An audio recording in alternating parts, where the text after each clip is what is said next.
Hey guys, welcome back to my channel. As always, my name is Joy.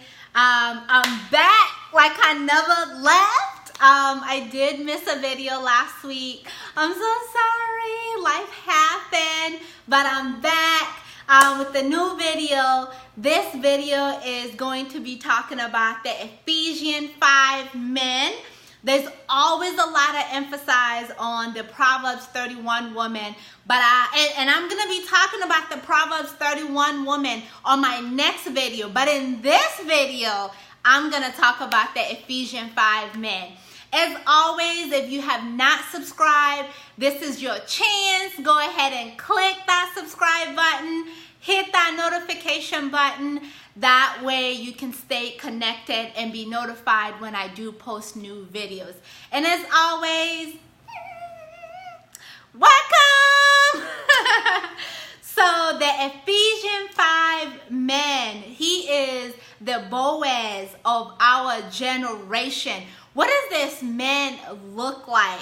So I'm going to go ahead and just jump into it. I'm going to let you know what this man looks like, and we will talk about it. Let's get into it. So I'm going to be reading from the book of Ephesians, and it's Ephesians 5. I'm mainly going to focus on verse 25, 26, and 27. However, I encourage you, if you want to get the full understanding of the Ephesians 5 men, you want to go ahead and read this from Ephesians 22 all the way to 33. Let's get into it. I'm going to be reading from the New King James Version. So, husbands, love your wives, just as Christ also loved the church and gave himself for her, that he might sanctify and cleanse her with the washing of water by the word, that he might present her to himself a glorious church, not having spot or wrinkle or any such thing, but that she should be holy and without blemish. And I'm even going to move on a little bit further and read 28. So husbands ought to love their own wives as their own bodies. He who loves his wife loves himself. So, man, guys, you cannot be out here asking for access to a Proverbs 31 woman when you are not an Ephesians 5 man. You cannot be out here seeking Ruth while you're sexing Jezebel, smashing everything that's walking around and asking for a crown. You do not deserve a crown. You deserve a collar. So an Ephesians 5 man understands that he is Christ-like.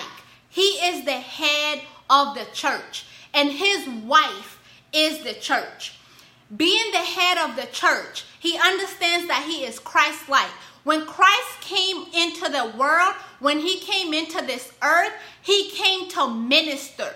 He came to lead people, to lead them back to the Lord. So an Ephesians 5 man understands it is my responsibility, it is my duty to lead my wife, to lead the woman that I am pursuing to Christ.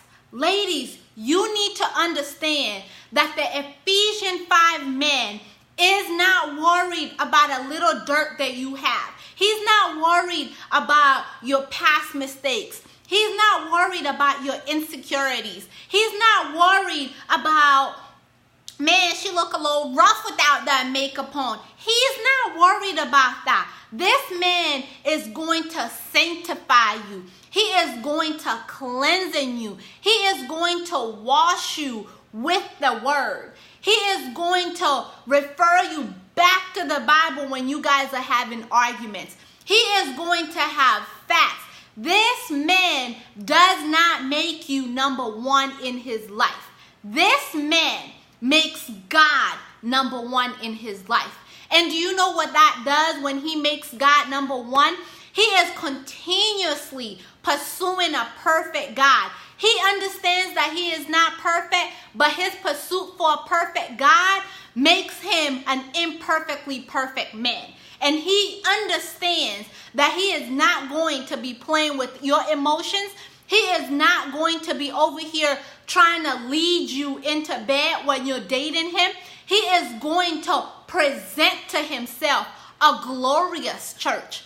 He is going to present you to the Lord without spot, without wrinkle, or any such thing. So when you are dating this Ephesians 5 man, he understands that he has not been granted access to the temple.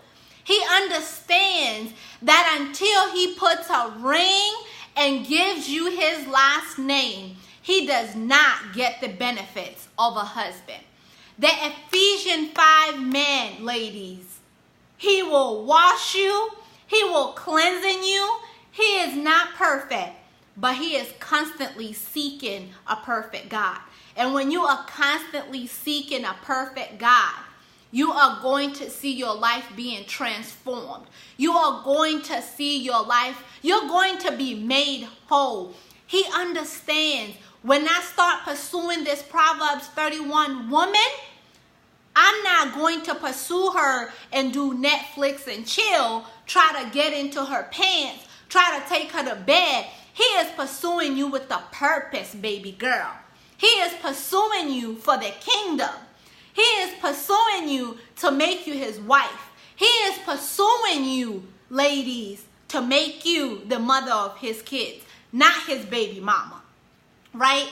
Women, I need you to understand that we need to stop.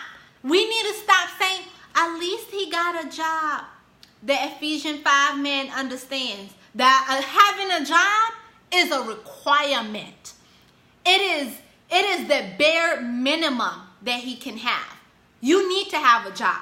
When God created Adam, God put Adam in the Garden of Eden and gave him a job to look after the animals, to take care of the land, to be fruitful and to multiply. So, ladies, him having a job, that is a bare minimum. You need to stop praising man for having bare minimum. Him having transportation, I don't care if it's a bus pass. That's transportation. Him having transportation, it is a bare minimum. It is a bare minimum. This is something that he needs to have to even step up to you. Before he can even step to you, ladies, baby girl, understand that he needs to have the bare minimum. And I said this in my last video, and I'm going to say it again in this video. You need to let God finish growing him up or her up. That way you do not spend the rest of your life trying to raise him or her up. Ladies, understand that when you start seeing behavior that's not in accordance to what the word is saying about this man, if this man is not trying to do devotions with you, if this man is only trying to pursue you physically, if this man is out here playing games, telling you we should just be friends, why we gotta put titles on things, that's not a man that you want. That's not a man that you want. You refer him back to the Lord. Send him back to the Lord. Let the Lord grow him up. It is not your job to grow him up. It is not your responsibility to grow him up. He needs to have a relationship with God before he even steps to that Proverbs 31 woman. We need to understand that. This video is not going to be long. That's the end of it. As always, if you have questions, if you have comments, definitely leave them below. Go ahead and hit that subscribe button and click that notification button. That way you can be notified when I do post new videos. Bye, love! Mwah!